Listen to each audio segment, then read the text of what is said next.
Kuro mor. Erukamano. Asanteni sana. Kwanza nataka kuanza kuleta salamu. Nimetoka Mombasa. Na jana na leo tulikuwa na Rais Uhuru Kenyatta na viongozi wengine. Naleta salamu kutoka kwa Mheshimiwa Uhuru Kenyatta, mnapokea? Na wale wenzetu ambao tulikuwa nao kwa NASA, sasa wanaitwa OKA, vile wameleta salamu hapa, mmesipokea? Nimeleta salamu ya kijana kutoka hapa ambaye ni waziri katika serikali, Mheshimiwa Fred Matiang'i. Ndio. Jana tulikuwa na mkutano kule juu ya mambo ya kashfa ya COVID, mambo ya corona, na tukarifiwa na wataalamu juu ya hii shida ya corona ambaye ni kubwa zaidi, kubwa kabisa. Ukiona yale ambayo wataalamu walikuwa wametuonyesha, ndio sababu ikaamuliwa ya kwamba hali ya hatari itangazwe na endelezwe kwa siku 60. Ikawa hii mkutano ilikuwa tayari imeshapangwa, na tukapata habari ya kwamba wengine walikuwa washafika hapa. Hema ilikuwa tayari imeshawekwa hapa, na hata wanyama wengine zilikuwa tayari zimesalimu amri.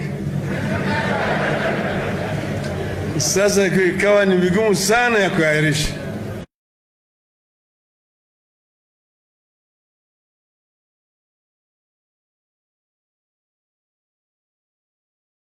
Tusiendelee na hii mkutano tena, lakini tukasema kesho. Hii juzi tulikuwa Nakuru, leo tulikuwa tuwe hapa Sikri, Nyanza, kesho tungekuwa Kakamega, wiki ijayo tungekuwa Mombasa, pwani yani na Garissa kaskazini mashariki, alafu baadaye tungekuja bonde la Ufa. Lakini kwa sababu ya ile hali ya hatari ya corona tumeahirisha. Sasa hii ndio itakuwa mwisho. Kakamega haitakuwa kesho, lakini tutarudi baadaye.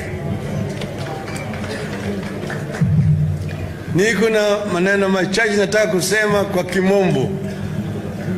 Juzi nilipokuwa Nakuru nilitoa azimio la umoja, the declaration of unity of the people of Kenya. And I want to begin today by stating that we come here with a message of unity, reconciliation, tolerance and hope. We said in Nakuru on Tuesday, and we will say it again here. We must cleanse our country of the spirit of anger and bitterness, the spirit of revenge and entitlement. We must continue on a path that reconciles, unites, calms, and stabilizes. Cannot work at the national level when it does not exist in the regions that make up our nation. And so we are here to make a start at home with the assurance that we intend to carry this to the national stage. Our desire to unite our people and the country, the AZIMIO la Muungano, is a noble and worthy cause. It deserves our support. Nyanza has done very well on the matter of unity, and I want to recognize and thank our people and our leaders for the family spirit that prevails here. The region is cosmopolitan. Different communities have lived peacefully in this region since time immemorial. Even in the most tense of moments in our country, the people of this region have soldiered on fairly peacefully, even when they embrace different political affiliations. We are here to encourage a continuation of this spirit and to strengthen it. But unity can only be as good as the purpose for which it is intended. This time, therefore, of the efforts the county governments have made to ensure a shared plan for the regional prosperity and stability. We are here to complement those efforts and to help do more. This region, like other parts of the country, is feeling the pain of COVID-19. People lost loved ones, incomes, and jobs. It is our wish that we use these losses and the pain as eye-openers on what we must do here and in other parts of Kenya to build resilient and sustainable livelihoods. Nyanza, as a region, is endowed with diverse resources. We have cash crops like tea, coffee, tobacco, and sugarcane, minerals like gold, copper, and soapstones, livestock, fish, and an array of food crops. With adequate support, our people should be farming on a commercial scale. So far, we have only scratched the surface with regard to production of food crops and cash crops. We need to focus on how to provide farmers with high-yielding seeds, help them with reclamation of the land, preservation of water sources, and all else they need to feed them and market it as refined produce of Kisii or Korea.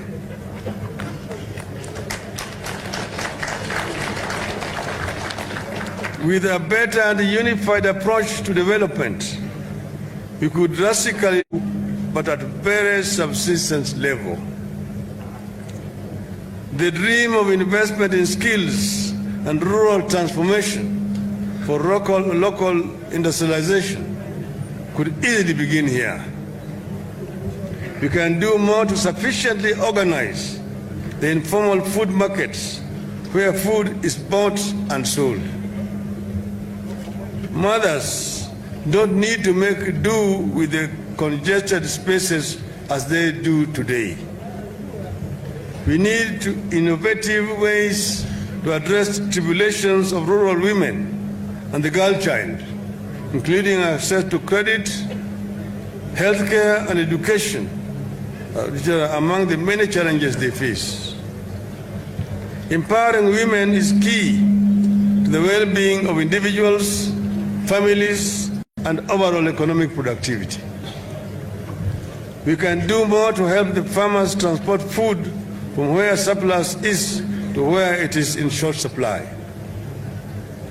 Sugarcane farming, which has long been the lifeline of this region, has to be addressed comprehensively and changed radically. As it is today, sugarcane farming impoverishes instead of empowering the farmers. This region remains deficient in infrastructure, especially with regard to access roads to farms and markets and access to reliable and affordable electricity. Our capacity for blue economy remains grossly underutilized. Lake Victoria has much more to offer than just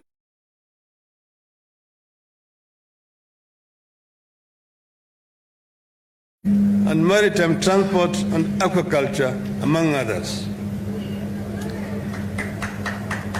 Even if we limit ourselves to just fishing,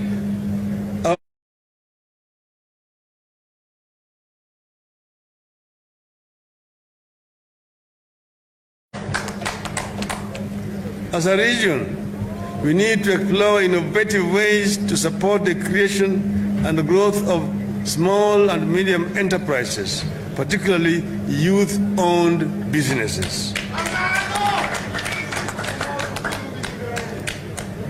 Upcoming small-scale traders in those markets like Darajambili and others need protection from competition from foreigners and neighboring counties and countries and punitive taxation.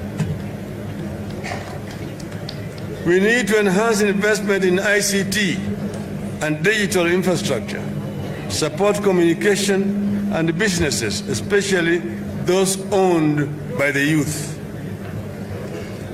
We have not done enough to identify and support development of skills and talents, especially among the youth.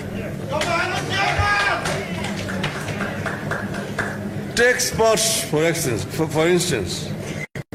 The region has abundance of born soccer wizards and athletes. Young boys and girls who, with just a little support, will easily make it to the big leagues. But they are mostly on their own. The community football clubs here are struggling and sport facilities are wanting. We need a rethink. It is possible for us to set up a regional body dedicated to identifying skilled youths, organizing regional competition,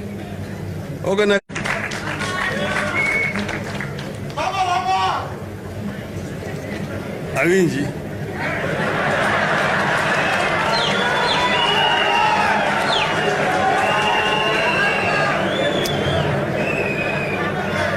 Our most precious resource here as a country is our people.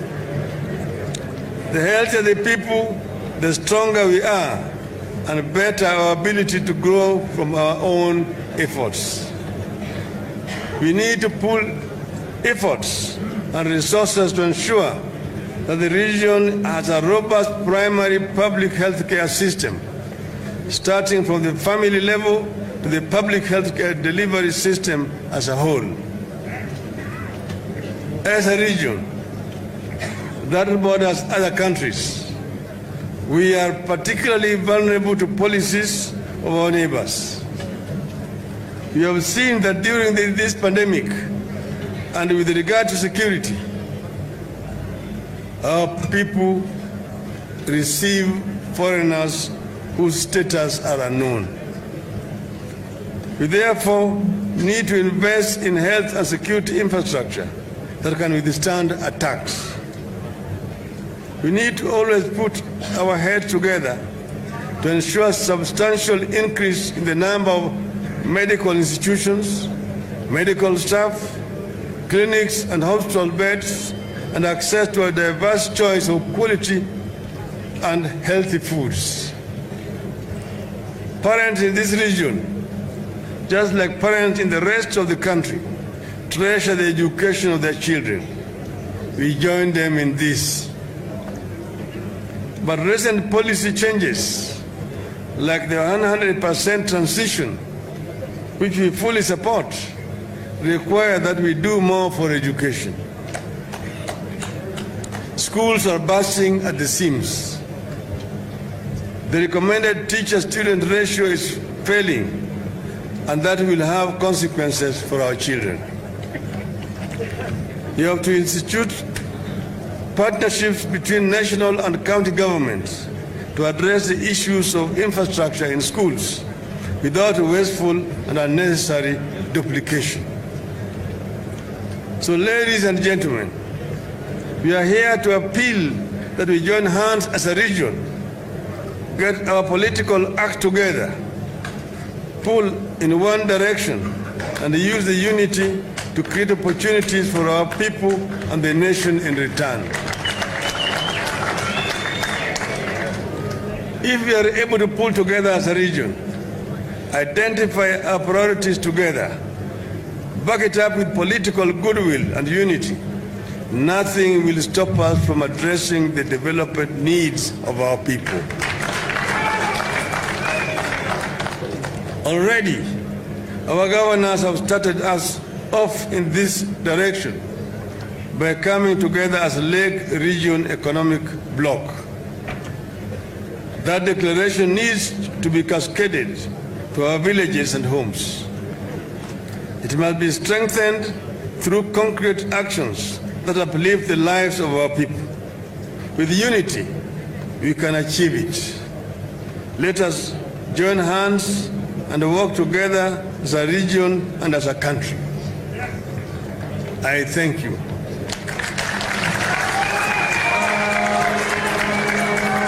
And we say, INAWEZEKANA. UMOJA. UMOJA. UMOJA. UMOJA. UMOJA. Asanteni sana. Thank you very much.